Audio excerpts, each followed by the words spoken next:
video, I want to have 3 pavilions that I talk about. So the 3 I want to talk about are the 3 that are in North America: Canada, the US, the American Adventure, and Mexico. I think that's a nice fit for 3 things to talk about together. Now, the Mexico Pavilion is located right at the entrance to World Showcase on the left side as you come from Future World. And in this case, placement is everything. Remember that Mexico is our southern neighbor, and you can access it from several different states along the southwest border. Now, you may also notice that Canada, the United States' neighbor to the north, is actually located just to the right as you enter World Showcase from Future World. So again, its relationship to the United States is very important. Now, if we were to consider the real compass points around World Showcase, you'd realize that the American Adventure is the southernmost pavilion, and then Mexico is at the northeast point, and Canada is at the northwest point. Now, this is kind of an interesting and whimsical way to look at it, because they had to put them in that order based on where the entrance to the park was going to be. But the Disney Imagineers are never ones to overlook those small details. So, if you kind of think about it, they did something clever and kind of whimsical here. If you stand at the American Adventure and you face Japan, so you're facing west, you can consider that Canada is above you and Mexico is below you or behind you. So what they've done is created a map in an abstract sort of way. Mexico is another one of the 9 opening day pavilions they had at Epcot, but in one way it's the most unique among all 11 that are there currently. And that's because nearly all of it is indoors. Now, because Mexico is a good neighbor of the United States and always has been, the Mexico Pavilion was always planned as a part of World Showcase. Even when Walt Disney was talking about a World Showcase, Mexico was one of the countries that he had considered as an obvious choice to have on display. And the decision to include them was made even easier by the fact that funding was available. There was no money issue here. The Moctezuma Brewery and the San Angel Inn were happy to be a part of the pavilion and contribute money toward the construction. During the planning phases, there was a plan to include 2 restaurants as well as an attraction named Las Tres Culturas de Mexico. It was going to be a boat ride and the entire plan was laid out, but as construction was moving along, Disney decided to hold off on the ride and push it into Epcot Center Phase 2. The load area and the lagoon were to be constructed at that point, and the ride itself would be built at a later date. But as I've mentioned before, World Showcase plans were somewhat fluid in the early days. The Germany's Rhine River Cruise and Japan's Meet the World were both put on hold during the construction of World Showcase. There was also a plan to build an Equatorial Africa pavilion, and that was going to have a big ride in it. But unfortunately, the Equatorial Africa pavilion also got pushed into Epcot Center's Phase 2. Of course, as we all know, Epcot Center's Phase 2 still hasn't happened. We're still waiting on that one. Maybe it'll happen in the future. So by canceling out the Rhine River Cruise and Meet the World, Disney had a little bit of a problem. There were no weenies. There was nothing to grab anybody's attention and hold them there so that they would want to come in and explore some of the World Showcase pavilions. So to remedy the situation, Disney decided to go ahead and build Las Tres Culturas de Mexico and make it an opening day attraction. But there's a problem here because it got started so late. Disney decided to make a few changes to the ride. The ride's length was shortened by almost 40%, and the concept was revised slightly to call it El Río del Tiempo, the River of Time. Really kind of did the same thing. It was just a slightly different view of the same attraction. Now, the original ride was a relaxing tour to see both the history and the diverse culture of Mexico, rather than a Disney-oriented attraction. The idea was that you were going to sail the River of Time. When you enter the attraction, still, you can feel the shades of the Blue Bayou in Disneyland. It has the feeling of the opening part of Pirates of the Caribbean. The boat is similar to the longboat in the attraction, and it really feels something like Pirates, at least in the early part. El Río del Tiempo was an 8-minute journey, and it was an excursion through the 3 cultures of Mexico: pre-Columbian, Spanish colonial, and modern Mexico. In the pre-Columbian, a number of dancers were used to portray the 3 pre-Columbian civilizations: Mayan, Toltec, and Aztec. Next, the ride continued as we entered the Spanish colonial period of Mexican history. In this scene, we saw small world-type dolls dressed in period costumes, representing the indigenous people and the new arrivals from across the sea joining together in celebration. We soon enter the 3rd phase of our journey, modern Mexico. A combination of film strips and 3D tableaus showed us the vacation wonders of the current cultures and rich landscape. A series of screens set within a market scene showed 2 vendors in an outdoor market who addressed the audience and attempted to sell their wares, following the boats as they floated along. If you're familiar with If You Had Wings, one of the Magic Kingdom originals, you have a sense of the style that was in effect here, where the people would try to sell you something as you moved along. It's a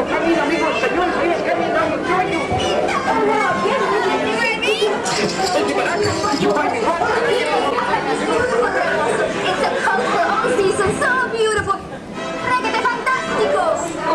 Regate fantástico. When the pavilion was complete, it consisted of 2 restaurants, 2 shops, and the 1 attraction. Now, as everyone knows, the centerpiece of the pavilion is the Mesoamerican pyramid, which was based on designs from the 3rd century AD. Pretty much everything in Mexico is represented within this pyramid. To go inside, you walk up some steps into the pyramid and then go through some doors. The entry into the interior of the Mesoamerican period is designed to look like a Mayan ceremonial hall. Here, various exhibits are displayed. The hall is used to exhibit Mexican artifacts and cultural displays. Now, if we go beyond the hall, you enter the main part of the pavilion. The interior of the pyramid was designed to look like a Mexican village at twilight. It's a perpetual nighttime, and it was done intentionally to accurately represent the hours of the open-air markets in Mexico. This would be evening time after the siesta as night begins to fall. Now, the inspiration for this open-air market came from the town of Taxco de Alarcón, one of Mexico's most beautiful old settlements. The square is surrounded by Spanish colonial buildings, complete with wrought iron railings, tile roofs, and fountains. Take a look around as you stand in the marketplace. You enter it by going down a pathway. There's a fountain in the center, and the path splits on either side of the fountain. There are shops in front of you in the open air, and a few off to the sides. If you take it all in, you do feel like you're in a small town in Mexico in the early evening. The noise, the smells of the food from the restaurant are all intended to make you think that you're transported there in some way. Now, straight back is the main restaurant, the San Angel Inn, modeled after an old restaurant in Mexico City. Beyond that, visible anywhere inside, is a pyramid towering above the jungle, a native village complete with smoldering volcano. In the back left corner of the pavilion is the entrance to the boat ride. The placement is really interesting because it requires you to walk through most of the pavilion to get there. The idea here is that you have to experience part of the culture of Mexico before entering the ride, which used to be about the history of Mexico. Now, in general, since its opening in 1982, for a number of years, Mexico Pavilion saw a relatively small number of changes. So it looks pretty much today like it did when it first opened. Because the entire pavilion is indoors, there really aren't any grounds to be found. There's a tree-lined area to the right of the entrance, but it's primarily for shade and not remarkable for its horticultural, or truly representative of Mexico. Though you can find some orchids and other flowering plants there that you do see in Mexico. So it's a nice area to stop through and actually get some pictures and kind of enjoy it. So since there aren't a lot of gardens to talk about, let's talk about the building and its architecture. The pyramid itself is 36 feet tall, and that's about 4 stories. It's a composite of Mesoamerican motifs dating back to the 3rd century, with an emphasis on the Aztec civilization. It's modeled after an Aztec temple of Quetzalcoatl, found in the Teotihuacan.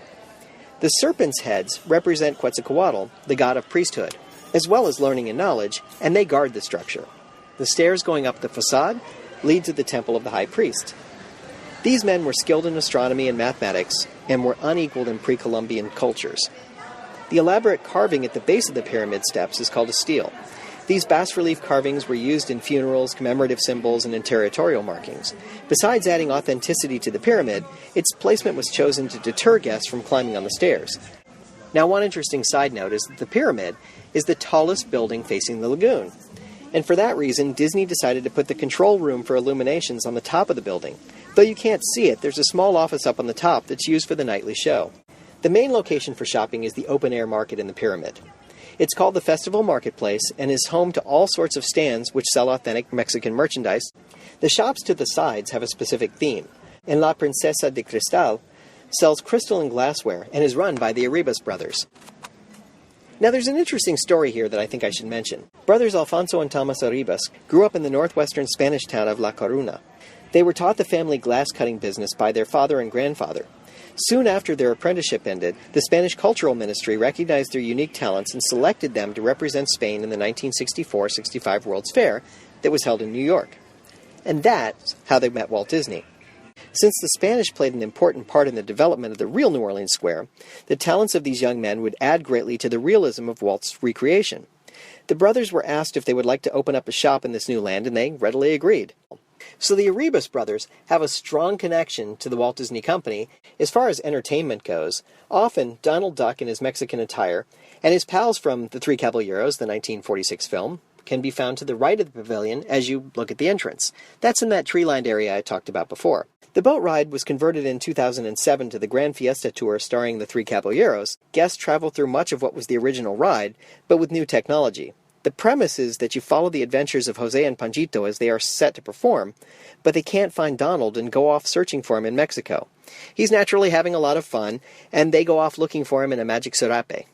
Now recently there was an interesting addition to the pavilion, the audio animatronic figures of the Three Caballeros that originally appeared in the Mickey Mouse Revue, way back when the park opened. They've been since moved back and are now appearing on the platform at the end of the Grand Fiesta Tour, and they perform together. So that's kind of a neat little tie-in there that they brought them back to Walt Disney World and have them where they originally appeared. Now beyond that, you can also find a Mariachi Cobre band playing in the area next to the pavilion, or across the walkway closer to the lagoon, depending on the weather. Now this is an up to 12-piece band, entertaining with exhilarating rhythms and classic Mexican melodies. Members play violins, guitars, trumpets, and a whole lot more. You'll see different kinds of instruments out there.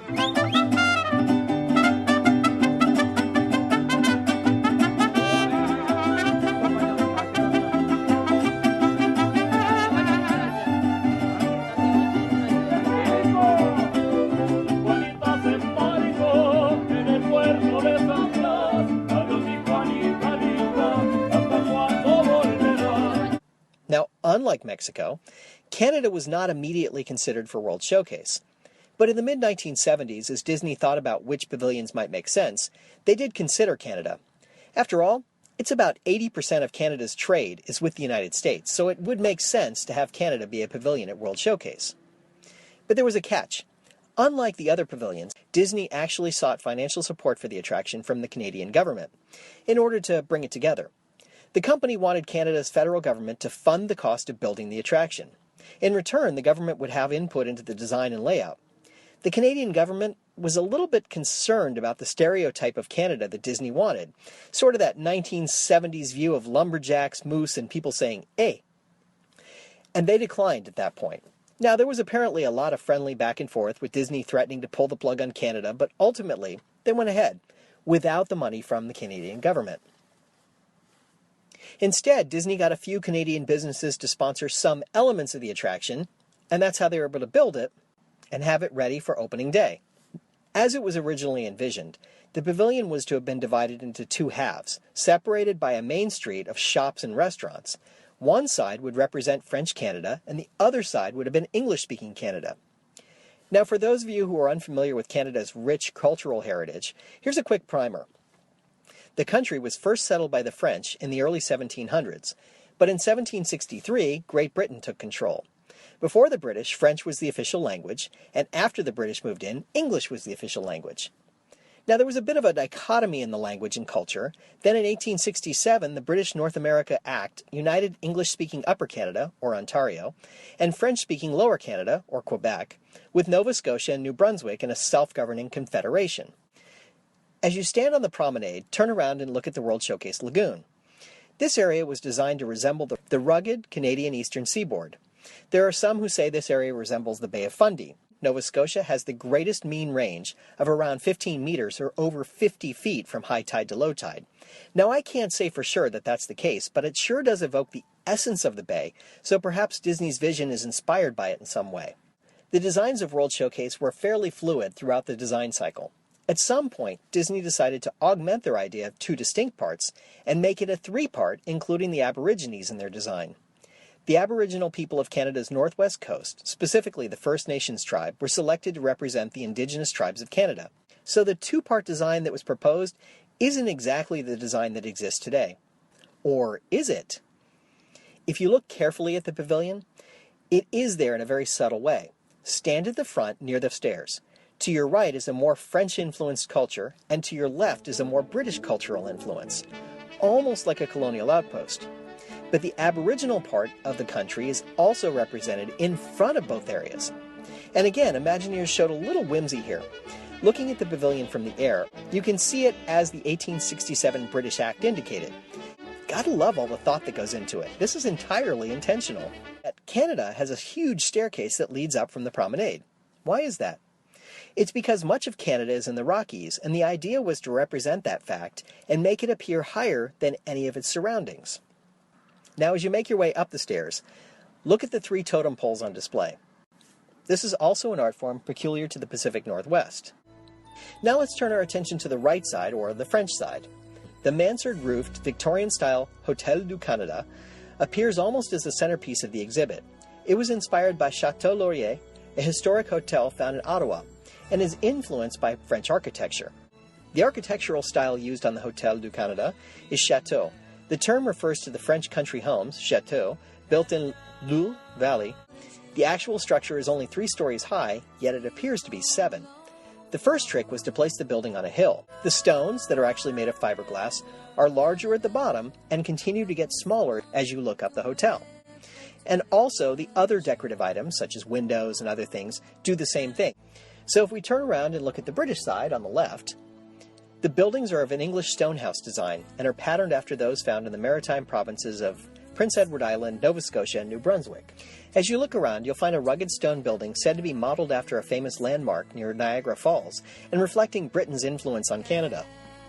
The first English settlement in the Maritimes was in Halifax. Canada hosts the largest and most labor-intensive garden in all of the World Showcase pavilions. It's known as Victoria Gardens. It was designed to remind guests of a Canadian outdoors. It includes a canyon, a waterfall, gardens, a pool with fountains, and totem poles. The Victoria Gardens were inspired by the famous Butchart Gardens near Victoria, British Columbia. The real gardens are named after Robert Butchart, a Portland cement magnate, who in 1904 moved to British Columbia and built a cement factory. After years of digging out the limestone, his factory left an eyesore of a pit. Not wanting to leave the area in such condition, he had tons and tons of soil hauled into the pit and eventually turned it into a garden paradise with trees, flowers, and grasses. So the Victoria Gardens at Epcot is meant to evoke memories of that. So you may ask yourself, how do you show a Canadian winter in Florida? Disney horticulturalists plant all white flowers during winter months to give the appearance of snow on the ground. As spring approaches, white flowers remain in the shaded areas to look like lingering snow and are replaced in central areas with colors. That is truly amazing. That's really taking it to the next level and really kind of evoking the thought of what Canada is really like. But it's more than the elaborate garden. Remember how I said the stairs are meant to represent the climb toward the Rocky Mountains? Well, if you move to the back of the pavilion, you'll get a sense of its majesty. The Rocky Mountain sections appears in the back and was created using forced perspective as well. The plants at the bottom are much bigger than the ones at the top. In fact, the higher you go, the smaller the plants. This makes it look like the Rockies are larger and taller than they really are in this representation of Canada and Epcot. Now, at the very rear of the pavilion, toward the right, is a massive rock formation at the base of the Rockies, with a beautiful 30-foot waterfall cascading over the surface. The waterfall then bubbles down below and gently drifts its way towards the pond in the Victoria Gardens. The entrance to O Canada is located in a darkish tunnel, but don't simply assume this is an oversight or unintentional. The inside of the movie queue area represents a mine, specifically the Maple Leaf Mine, previously known as the Moosehead Mine. As always, the detail is amazing, with shovels and picks and all sorts of mining tools on the rustic wood walls. There's even an old-time timer, which tells guests the time till the next show. It represents another facet of Canada and works in this regard. The biggest attraction in Canada is the Circle Vision movie O Canada. Sure, it seems like it's simply a movie, but the technology behind it is nothing short of amazing. We are people of Canada. People of many origins.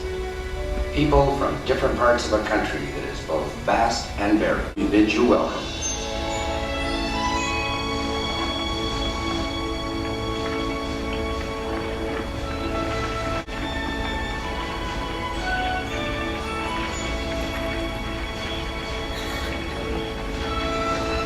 But after several years, as beautiful as it was, the Canadian government wanted a more updated film reflecting more of the people, culture, and lifestyles of modern Canada.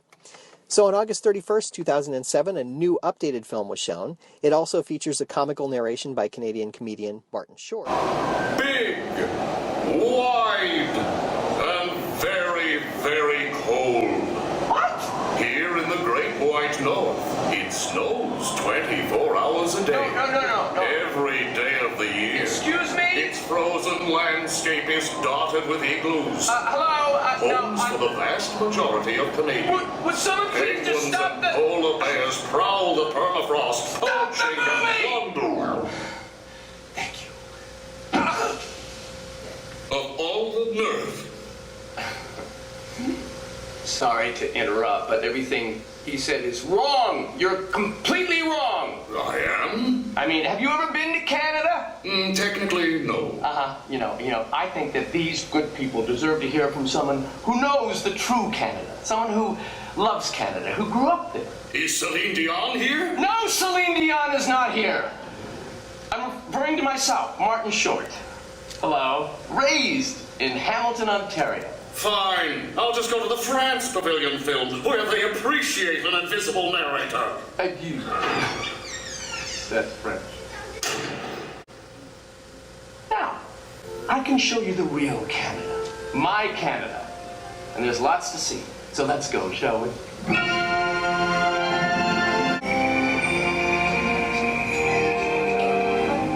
With sights like these, I'm sure it comes as no surprise that Canadians love the great outdoors. Especially these Canadians. I suppose the polar bears are a bit of a giveaway that we do get a little snow in Canada. But you know what? It doesn't slow us down. Not one bit.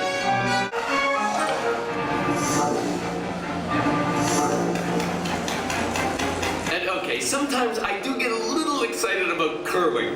But who doesn't? Sweet, sweet, sweet, sweet! Well, I just hope you enjoyed your tour of my Canada. But there's nothing like the real thing.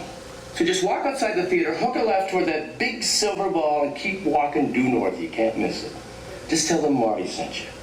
Legend says the word Canada comes from Kanata, the Huron-Iroquois word for village.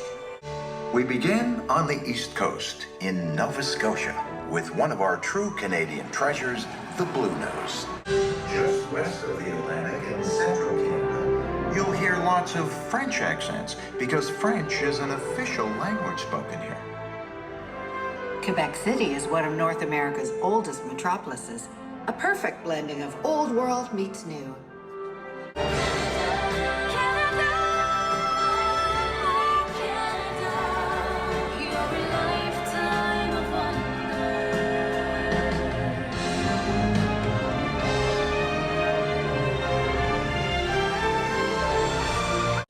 Outside the pavilion, closer to the United Kingdom, there's a stage where regular performances are held. The American Adventure is the most obvious country to include among the World Showcase of Nations. It represents the United States and its history, and has the most prominent location directly in the middle of the loop across from the entrance from Future World. Now, given Walt Disney's passion for American history, there was never any doubt at all that this would be an opening day pavilion. The intent was to make it a two-story structure on stilts between the World Showcase and Future World. The attraction would be housed in the second story, and the first story would be used as a sort of tunneled gateway to World Showcase. But somewhere along the way, they decided to change the idea and move the United States Pavilion not only into World Showcase, but also into the centermost position across the lagoon, so the American Adventure would play host to all the countries that surround it. So unlike many other pavilions in the World Showcase, the American Pavilion was not designed with the goal of making people feel like they were visiting America. Instead, Imagineers wanted to focus on the fact that America was the host of World Showcase, while also showcasing the country's history. With this goal in mind, the pavilion was named the American Adventure as opposed to something along the lines of the United States of America Pavilion. Once it was decided that it was going to be put into World Showcase, it was centrally located, and you may notice that it's at a slightly higher elevation than the surrounding pavilions. Like many buildings around World Showcase, forced perspective is used here, but it's used in reverse from what you normally think of. Typically, the Imagineers use it to make a building appear to be taller than it actually is. For the American Adventure, they wanted to make it look smaller. The actual building that you see is a 5-story building, but they made it look like it's about 2.5 stories tall because that would have been more typical in a colonial-style building. Now, in some ways, the American Adventure is kind of strange. It's set far back on its plot, doesn't have many interesting features that really grab you, and it's kind of one large amorphous blob of a single building that goes across. There's no real weenie, nothing to bring people into the building directly. That lone building is designed in a colonial style, pulling architectural elements from Independence Hall, Boston's Old State House, Monticello, and Colonial Williamsburg. Now you may notice the clock tower has something unusual. It has 4 eyes in the 4 spot instead of the typical IV you'd think of in the sense of Roman numerals. In the Americas, typically you would use 4 eyes instead of the IV. Why? Because of the clockmakers that were here. Now another thing to notice about the American Adventure Pavilion is that the Imagineers had a little whimsy when designing the color scheme. They evoked the 3 colors of the United States, red, white, and blue, if you look at the facade.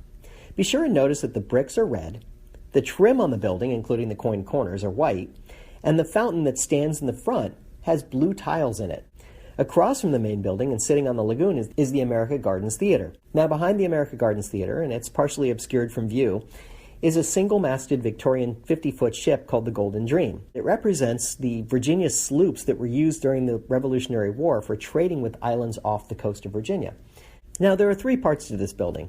To the right as you face it is the merchandise shop, and to the left is quick service dining.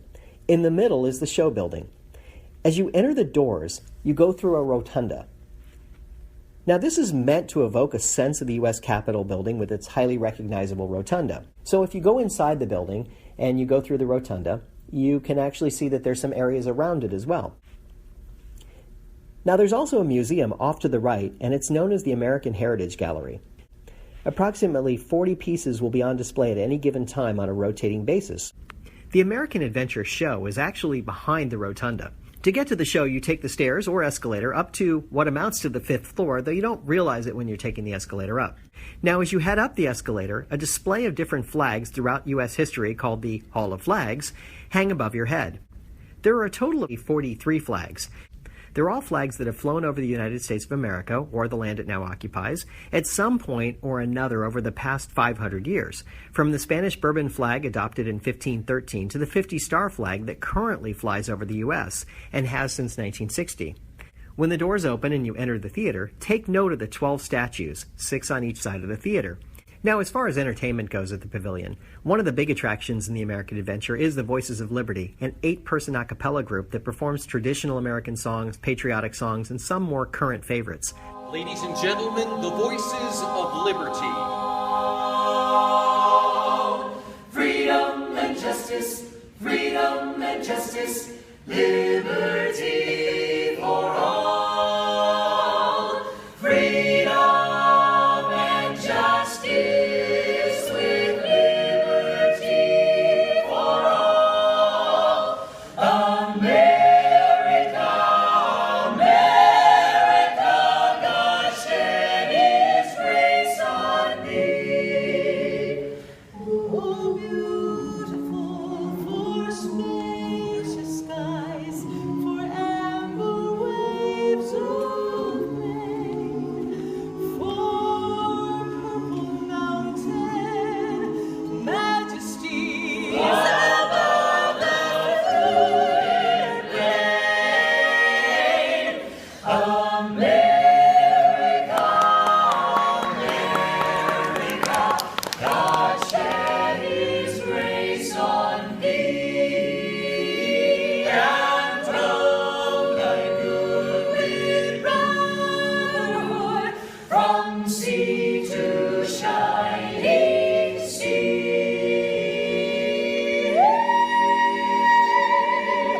from sea to shining sea. America, America, America.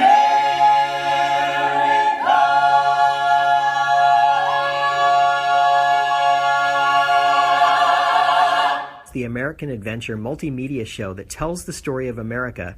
That's the showpiece of this pavilion. Now, I've heard people from other countries say it's a little self-aggrandizing and it's maybe a little heavy-handed. And I see their point.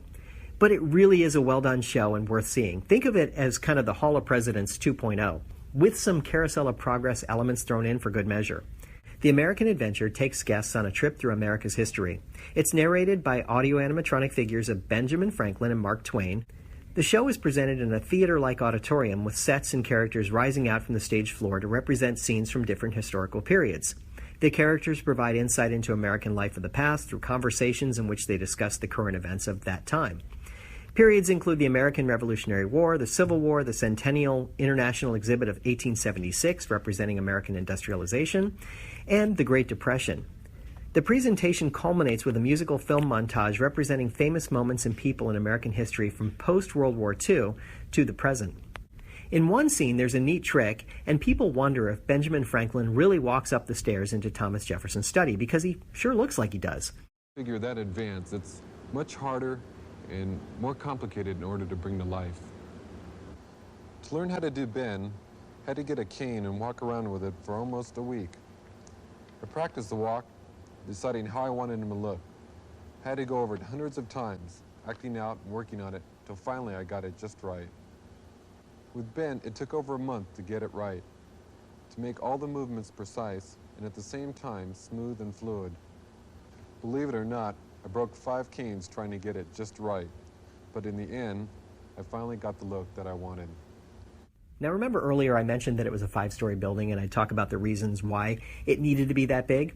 It has everything to do with the show itself. Most of the building itself is fairly hollow. There are so many figures and changes in the show that Disney uses something called the War Wagon, a movable device under the theater. It's enormous. Now this thing is a behemoth. It measures 65 by 35 feet by 14 feet and weighs 175 tons. 10 different sets are stored on the device and then move forward or backward when needed. There's a drawer that moves into place and the appropriate set pieces rise up from below the stage. Now, that would be in the center. There are 7 more lifts along the sides and above that really allow the set to change continually. And that's why this is so much like the Carousel of Progress, because they're moving the set around and continually changing what you're seeing.